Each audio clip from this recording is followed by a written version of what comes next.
আজকে ভিডিওটা শুরু করছি সকাল 8টা থেকে। আর মাম্মামকে ব্রাশ করিয়ে দিয়েছি, ওকে ব্রেকফাস্টও করিয়ে দিয়েছি। এরপরে আমি এখন আমার নিজের জন্য একটু সময় বার করে নিচ্ছি।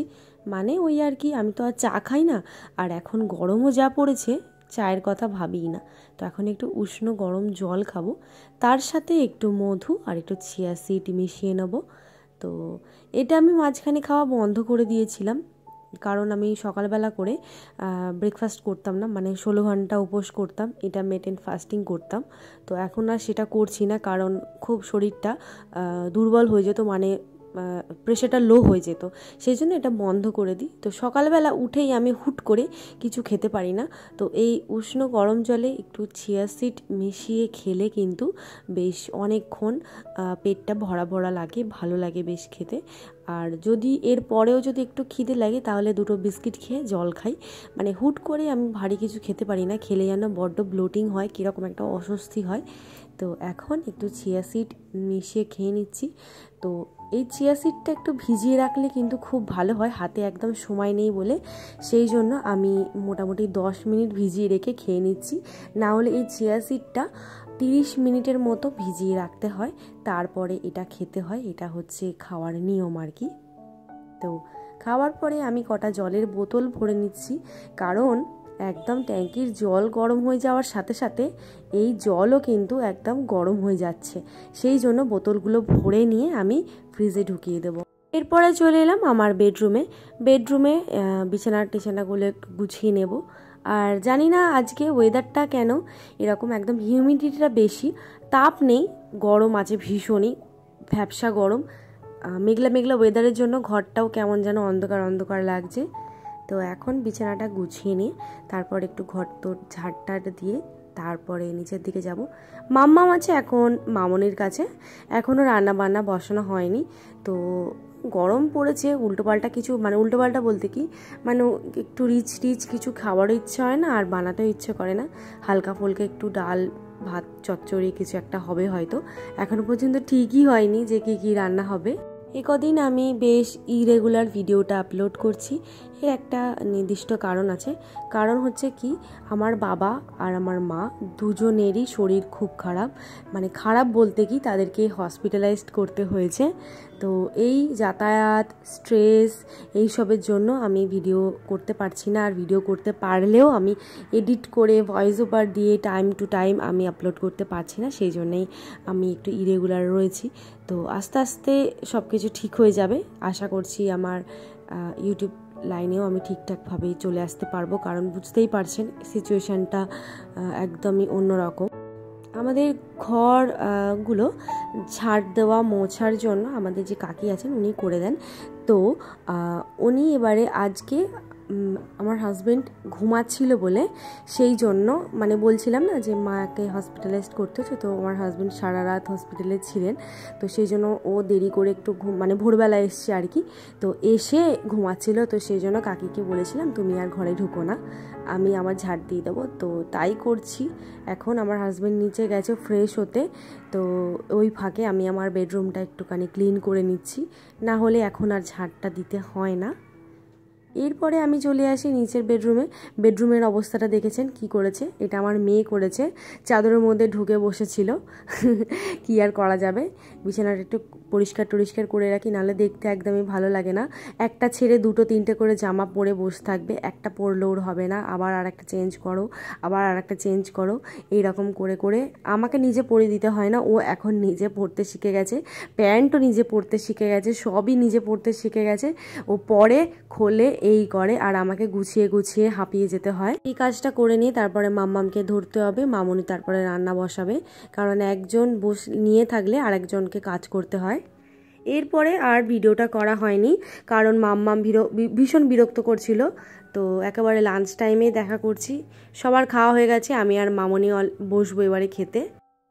বাজছে এখন 5:30। এখন মাম্মামকে নিয়ে এসছে একটু ছাদে, ও ওদিকে খেলছে আর আমি এদিকে একটুখানি পায়চারি করছি আর কি, কারণ ঘুম থেকে উঠেছি বেশ অনেকক্ষণ আগেই আমি উঠেছি, মাম্মাম ঘুমাচ্ছিল বলে ওকে আর নিয়ে আসিনি।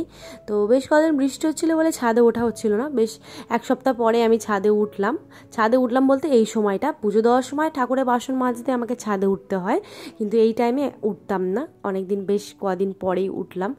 তো চারিদিকে বেশ ওয়েদারটা ভালোই লাগছে এখন, জানি না রাত্রিবেলা দিকে কি বৃষ্টি বৃষ্টি হয় কি না।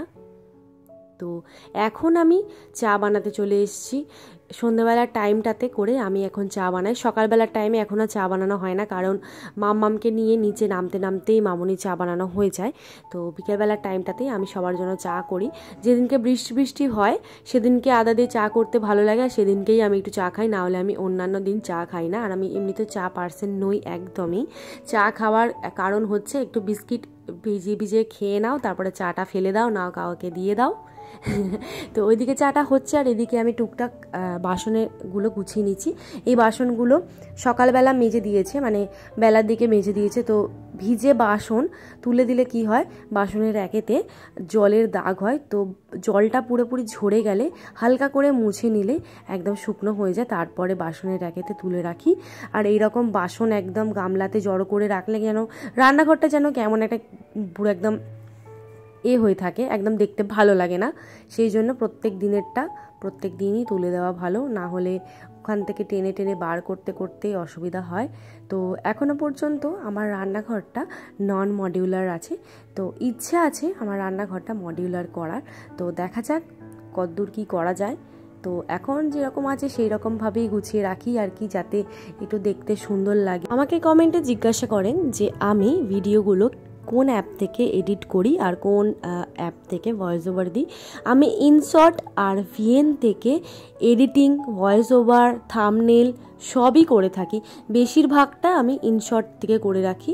তো ইনশটে আমার খুব সুবিধা হয় আর খুব ভালোও লাগে করতে, তো কোয়ালিটিও ভালো হয় আর আমার কোনো অসুবিধা হয় না।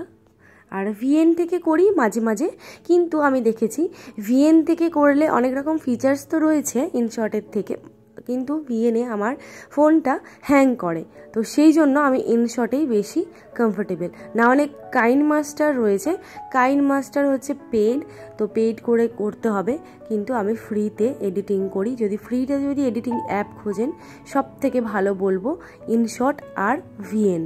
থেকে চাটা দেওয়া হয়ে গেছে, এবারে মাম্মামকে সন্ধেবেলার খাবারটা খাওয়াবো। আর এই টাইমটাতে মানে 6:30 থেকে 7টার মধ্যে, 7টা অতটাও বাজে না, তার আগে ওকে আমি সন্ধেবেলার খাবারটা খাইয়ে দিই, না হলে ওকে আমি 9টার সময় ডিনারটা করাতে পারবো না। পেটটা ভর্তি থাকলে ও আর খেতে চাইবে না। নন্দিনী দাস, তুমি আমাকে কমেন্টে বলেছিলে যে মানে জিজ্ঞাসা করেছিলে যে বাচ্চাকে ব্রেস্ট পিসের চিকেনটা কিভাবে খাওয়াবো। তো আমার মেয়েকে কিন্তু আমি ব্রেস্ট পিসই খাইয়ে থাকি। ওকে আমি কি করি, মিক্সারে আমি কাঁচা অবস্থাতে একটুখানি ব্লেন্ড করে নিই, তো ওটাকে একদম পুরো কিমা একদম হয়ে যায়।